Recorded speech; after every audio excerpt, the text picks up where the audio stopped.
Guys আসসালামু আলাইকুম, সবাই কেমন আছেন? আজকে আমার জীবনের একটা ছোট্ট কিছু কথা বলি আপনাদেরকে। আমার লাইফে আমি এক মিথ্যাবাদী মিথ্যুককে বিশ্বাস করছি, তাই আজকে এই ঢাকা শহরে হোটেলে থাকি। অথচ নিজের বাপের বাড়ি ছিল, নিজের বাড়ি ছিল, আর এক মিথ্যাবাদী মিথ্যুককে বিশ্বাস করার কারণে আজকে হোটেলে থাকি।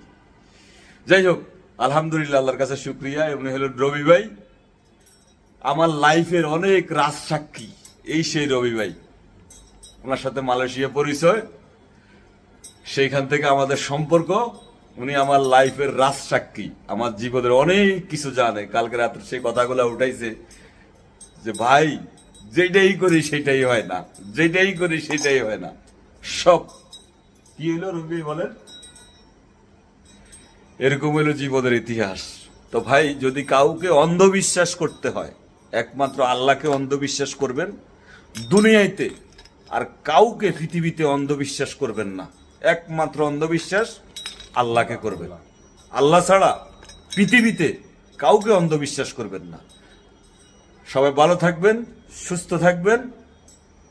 আসসালামু আলাইকুম।